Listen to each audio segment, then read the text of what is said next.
Hello viewers, আপনারা কেমন আছেন? অবশ্যই আপনারা সবাই ভালো আছেন। এবং আপনারা যদি মোবাইলের ইউটিউবের ভিতরে এখন ঘাটাঘাটি করেন তাহলে কিভাবে হ্যান্ড পেইন্ট তৈরি করা হয়, হ্যান্ড পেইন্ট করে আমার ভিডিওটা ফার্স্ট লাস্ট পর্যন্ত দেখবেন, তাহলে আমি দেখানোর চেষ্টা করব।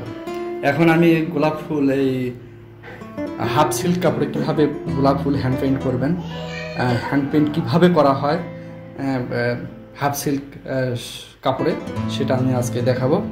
অবশ্যই ভিডিওটার ফার্স্ট লাস্ট না দেখলে কিন্তু আপনারা বুঝতে পারবেন না।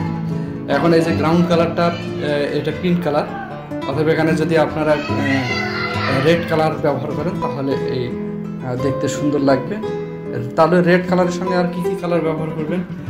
ইয়েলো, পিঙ্ক, রেড, এই কালারগুলো ব্যবহার করলে আপনাদের এখানে ফুটবে। তাহলে দেখুন, রং মিক্সিংটা অনেকে জিজ্ঞেস করছে, ভাইয়া কি কালার ব্যবহার করেন আপনি? আমি অ্যাক্রামিন কালার ব্যবহার করি। এনকে বাইন্ডার, এপ্রিটন যা আছে সবই আপনাদের জানা আছে, এটা যে কোনো দোকানে আপনারা পাবেন। এই কালার আপনারা যে কালার ব্যবহার করেন আমি ওই একই কালার। যাই হোক, চলুন এবার আমরা মূল কাজে চলে যাই। এই যে আমি এখানে দিলাম, দেখেন ইয়েলো কালার দিলাম, দেখেন।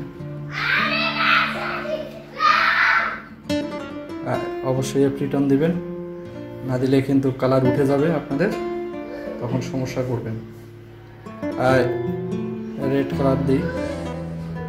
এই গোলাপ ফুলের যে শেপটা, শেপ অনুযায়ী আপনারা কালার দিতে থাকবেন। এই যে শেপ অনুযায়ী, এই যে তুলির মাথাতে দুইটা কালার আছে, একসঙ্গে দুইটা কালার আমি ব্যবহার করছি। এই যে এই গোলাপ ফুলের শেপটা চলে আসলো, এই দিলাম, দেখেন একটা গোলাপ ফুলের শেপ ইনশাল্লাহ চলে আসছে।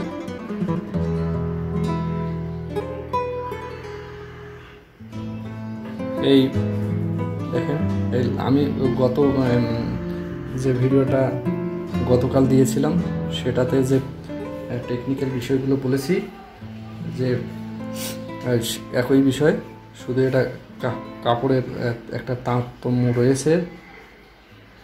এই কাপড়ের তারতম্যের কারণে কিন্তু টেকনিক্যাল বিষয়টা কিন্তু আলাদা হয়ে যায়। এই যে এখানে নিচের দিকে একটা ইয়ে দিবেন, এই যে শেড দিলাম, কিন্তু আপনাদের অবশ্যই একটা ইয়ে থাকতে হবে, কল্পনা না থাকলে কিন্তু আপনারা কখনোই এটা পারবেন না কীভাবে করছেন। অবশ্যই আলো ছায়ার ব্যাপারটা আপনাদের মাথায় থাকতে হবে। আলো ছায়া কেমন একটু করে আলো ছায়া প্র্যাকটিস করবেন।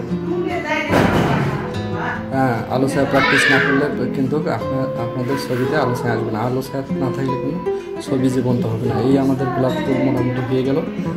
আমরা আর শেডের মধ্যে যাব না, যদি আরেকটু শেডের মধ্যে আরেকটু দিই, তাহলে রেডের মধ্যে একটু ভায়োলেট কালার মিশ্রণ করেন, তাহলে ভায়োলেট কালার যদি মিশ্রণ করেন তাহলে আর একটু কালচে কালচে ভাবে, দেখেন এটা কালো রং না হয়। অনেকে ভাবে যে এটা কালো রং, দেখা যাচ্ছে এটা দেখে আজকে। তাহলে এই গোলাপ ফুলটা আমি যে আঁকলাম, এই গোলাপ ফুলটা আপনারা কপি করেন বাসাতে, তাহলে আপনাদের একটা ইয়ে হবে। ইনশাল্লাহ আপনারা পারবেন।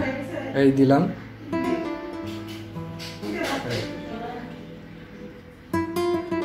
এই আমাদের গোলাপ ফুল হয়ে গেল।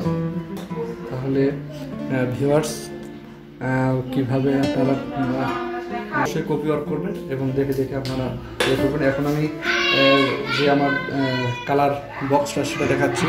এই যে দেখেন, এই কালারের মধ্যে আমি এপ্রিটন, এনকে বাইন্ডার সবগুলো দিয়ে এই কালারটা তৈরি করেছি। প্রথমে এই যে এনকে বাইন্ডার, এপ্রিটন, এনকে বাইন্ডার দিয়ে আমি এটা মিশ্রণ করছি। প্রথমে এপ্রিটন দিবেন, এপ্রিটন পর্যাপ্ত করে বেশি থাকবে, দেওয়ার পরে 2-3 ফোঁটা কালার দিলেন, দিয়ে মিশ্রণ করলেন, তারপরে বাইন্ডার এবং এনকে দিলেন।